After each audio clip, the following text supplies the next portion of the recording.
Hello friends, हम 1 जनवरी का Indian express discuss कर रहे हैं। तो यहाँ पर फर्स्ट पेज स्टार्टिंग में तो कोई भी इंपॉर्टेंट न्यूज़ नहीं है, आप देख सकते हैं।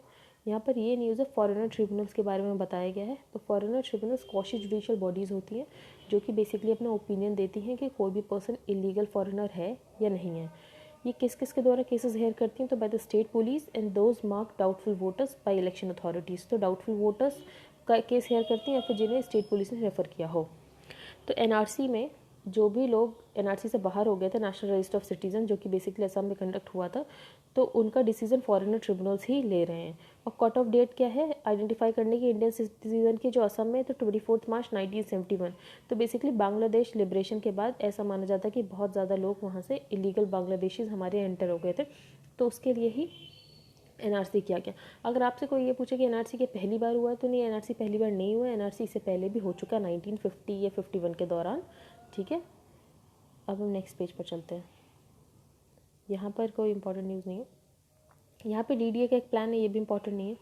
ये कुछ अपने फ्लैट्स बेच रहे थे। The Delhi development authority will launch its 2021 housing scheme on Saturday, और इन्होंने उसके लिए एक सॉफ्टवेयर बनाया है, आवास। ठीक है, अब नेक्स्ट पेज पर चलते हैं। यहाँ पर भी कुछ इंपॉर्टेंट न्यूज़ नहीं है। यहाँ पर ये है कि हम ट्रैफिक वॉयलेटर्स को कैसे रोक सकते हैं।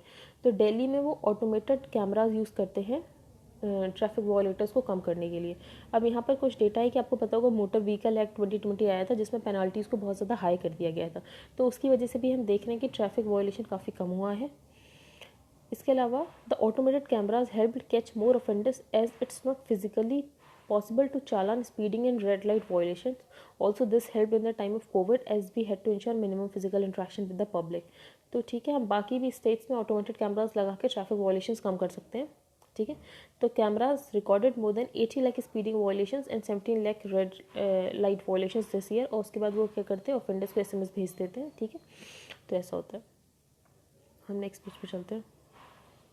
यहाँ पे कुछ नहीं, यहाँ पे एक हाइजीन हाइपोथेसिस के बारे में बताया गया। तो एक स्टडी कंडक्ट हुई है कि कोविड-19 जो डेवलप्ड कंट्रीज़ में था और डेवलपिंग कंट्रीज़ में था, तो डेवलप्ड कंट्रीज़ में ज़्यादा मोर्टेलिटी रेट है as compare to the developing countries. तो ऐसा क्यों है? तो better hygiene and sanitation in the rich and developed countries could paradoxically be one of the reasons for the high rates of corona virus related deaths there. ये कहना है study का कि वहाँ पर जो लोग हैं उनकी बचपन से बहुत ज़्यादा अच्छी हाइजीन होती है और सैनिटेशन होता है, उन्हें अच्छा पानी मिलता है, अच्छा खाना मिलता है, कुछ भी ऐसे इन्फेक्शन से कभी प्रोन नहीं होते हैं। तो the study has try to find possible explanations, मतलब ये डिफाइन करना चाह रही थी कि क्या एक्सप्लेनेशन कि हमारे यहाँ कम डेथ हुई है डेवलपिंग कंट्रीज़ में। तो इन्हें पता चला है जो हमारे यहाँ के लोग होते हैं, because people in countries with low sanitation standards get expose to communicable diseases, मतलब हमारे यहाँ बचपन से ही लोगों को डिजीजेज होने लगती हैं, तो उनका इम्यून सिस्टम स्ट्रांग होता जाता है, उनकी बहुत स्ट्रांग इम्यूनिटी डेवलप हो जाती है। तो अगर उनको लेटर स्टेज में भी डिजीज मिलती हैं तो उनका इम्यून सिस्टम उसके लिए ट्रेन हो चुका होता है। ठीक है, तो उसकी वजह से वहाँ डेथ कम होती है। लेकिन पैराडॉक्सिकली जो डेवलप कंट्रीज़ में बच्चे होते हैं तो वहाँ वो ऐसे डिजीज़ के लिए कभी एक्सपोज ही नहीं होते हैं, इसलिए उनका इम्यून सिस्टम इतना स्ट्रांग नहीं हो पाता है, और उसकी वजह से हमने देखा कि वहाँ पे ज़्यादा डेथ्स हुई हैं। तो इसको बोलते हैं हाइजीन हाइपोथेसिस। पर एक हाइपोथेसिस की एक दिक्कत भी है। Hypothesis is also sometimes use to explain the prevalence of auto immune diseases. हमारे यहाँ जो डेवलपिंग कंट्रीज़ है वहाँ पे टाइप 1 डायबिटीज़, मेलिटस या फिर मल्टीपल स्क्लेरोसिस ज़्यादा होता है। वो क्यों होता है? क्योंकि जो इम्यून सिस्टम होता है वो कभी कभी ओवर रिएक्ट कर देता है और अपनी ही बॉडी की सेल्स को अटैक करने लगता है, जिसकी वजह से कुछ डिसऑर्डर्स हो जाते हैं, जैसे कि डायबिटीज़, मेलिटस और मल्टीपल स्क्लेरोसिस। अब हम आगे चलते हैं। यहाँ पे कोई इंपॉर्टेंट न्यूज़ नहीं है। ये वही न्यू ईयर है तो सब एक दूसरे से मतलब ये पूछते हैं ना कि कैसा रहा साल और आगे क्या, तो ये सब उसी के बारे में दिया हुआ है। ये कोई भी कॉलम इंपॉर्टेंट नहीं था, यहाँ पे कोई भी कॉलम इंपॉर्टेंट नहीं था। यहाँ पर ये कॉलम थोड़ा बहुत, इसमें कुछ चीज़ें हैं कि हमें 2021 में क्या क्या रीबिल्ड करने की ज़रूरत है। तो पहला ऑथर ने बोला है कि हिस्ट्री ऑफ मेडिसिन में एक वैक्सीन को पहले डेवलप करने में लगभग 5 साल लग जाते थे, लेकिन हम देख रहे हैं हमें इस ड्रेडफुल वायरस के बारे में लगभग 1 साल पहले पता चला था और अब इसके लिए वैक्सीन अवेलेबल है। तो अगर साइंटिस्ट मिल जाए तो वो कुछ भी कर सकते हैं। But now we must reinforce this remarkable scientific feat with a vaccine roll out that could be just as complex in being inclusive. तो ऑथर ने बोला कि अब जो वैक्सीन रोल आउट हो वो इंक्लूसिव होना चाहिए, मतलब सबको प्रायोरिटाइज करना चाहिए, जिसको ज़रूरत हो उसको पहले मिलना चाहिए। ठीक है, ये नहीं कि डेवलप्ड कंट्रीज़ वैक्सीन नेशनलिज्म करके सब अपनी तरफ रख ले। ठीक है, दूसरी चीज़ हमें क्या रीबिल्ड करने की ज़रूरत है, तो डिजिटाइजेशन। तो डिजिटलाइजेशन यहाँ पे रहने ही वाला है। तो this means that in 2021 we shall have to focus on rebuilding that digital edifice which has become home office school and life. तो मतलब digitization is here to stay. तीसरी बात ऑथर ने बोली जो पॉवर्टी है, माना कि इस सेंचुरी में पॉवर्टी रेट फेल हुए हैं, लेकिन उसके बाद भी हम देख रहे हैं इस कोविड-19 ने बहुत ही ज़्यादा डिसप्रोपोर्शनलिटी हिट किया है दोज हु आर पुअर, और जिनके पास फ्यूअर एसेट्स थे, अपनी जॉब उनकी छूट गई, उनके पास घर छूट गया, उनका लाइवलीहुड ख़त्म हो गया। तो हमें एक सोसाइटल फ्रेमवर्क की ज़रूरत है जो कि ऐसा होना चाहिए, जो कि सस्टेनेबल होना चाहिए, फेयर होना चाहिए। अभी का हमारा सोसाइटल फ्रेमवर्क कैसा है, अनसस्टेनेबल और अनफेयर है, ठीक है। तो इसमें गवर्नमेंट, बिजनेस, सिविल सोसाइटी सबको इन्वॉल्व होने की ज़रूरत है। ये हार्ड है पर ये हो जाएगा, ठीक है। हम आगे चलते हैं। अब चाइना की जो वैक्सीन है सिनोफार्म, उसकी 79% एफिकेसी है और वो अपना यूज़ करना शुरू कर दिया उसने। और पाकिस्तान उससे प्रोकर करेगा, चाइना से ही करने वाला है वो, तो सिनोफार्म की वहीं से डोजेस प्रोकर करेगा। हम आगे चलते हैं। अब आपको पता होगा कि अब्राहम अकॉर्ड के अंदर इसराइल को ये यूनाइटेड अरब एमिराट्स इन सब ने रिकॉग्नाइज़ कर लिया था, जो बेसिकली अरब के कंट्रीज़ थे। तो यहाँ पर यही बोल रहे हैं कि वो जैसे इसराइलीज़ हैं वो दुबई में पार्टी करने जा रहे हैं। तो आपको अब्राहम अकॉर्ड के बारे में पता होना चाहिए, ठीक है। हम आगे चलते हैं, यहाँ पर भी कुछ इंपॉर्टेंट नहीं था। यहाँ पर government extend benefits of tax refund schemes to all export goods from today. तो एक स्कीम है रोड टैप, ठीक है, remission of duties and taxes on exported products. तो बेसिकली इससे पहले कौन सी स्कीम चलती थी, इससे पहले जो स्कीम चलती थी वो थी MEIS, merchandise export from India scheme.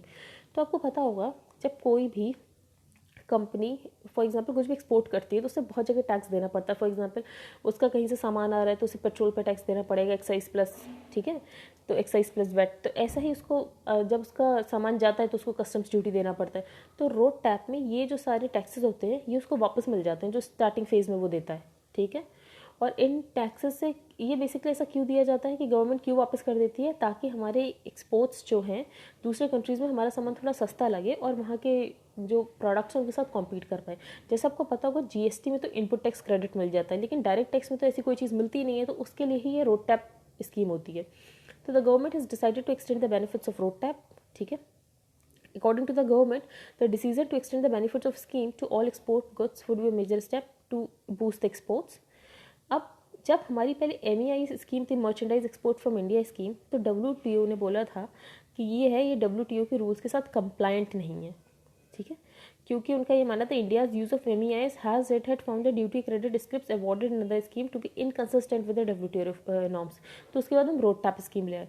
Road tap scheme में क्या होगा, एक्सपोर्टर्स को रिफंड कर दिया जाएगा जो भी सेंट्रल, स्टेट और लोकल ड्यूटी उसने दिया है, फिर जो भी टैक्सेस दिए हैं अपना सामान एक्सपोर्ट करने के प्रोसेस में, ठीक है। क्योंकि उन्हें ऐसा लगता है, मतलब फाइनेंस मिनिस्ट्री का ये कहना है कि इतने सारे टैक्सेस की वजह से हमारे इंडियन एक्सपोर्ट्स डिसएडवांटेज पे होते हैं, क्योंकि दूसरे कंट्री में वो महंगे दिखेंगे, इसलिए हम ये जो सारे टैक्सेस हैं ये इनको वापस कर देते हैं। तो रिफंड उस एक्सपोर्टर्स के लेजर अकाउंट में आ जाएगा, ठीक है, जिसको वो अपने, जैसे फॉर एग्जांपल उसने कोई गुड इंपोर्ट किया तो उसमें भी कस्टम्स ड्यूटी देनी पड़ती है, तो उस इंपोर्टेड गुड्स की कस्टम्स ड्यूटी पे करने के लिए वो अमाउंट यूज़ कर सकता है। इसके अलावा किसी इंडस्ट्री के साथ एक्सचेंज भी कर सकता है, मतलब उस अमाउंट को वो कुछ भी कर सकता है, ठीक है। वहाँ आगे चलता है। यहाँ पे आपको पता होगा प्रोटेक्शनिज्म के चलते अब यूएस ने क्या किया है, जो टैरिफ है वो बढ़ा दिए on French and German wines और एयरक्राफ्ट पार्ट्स, ठीक।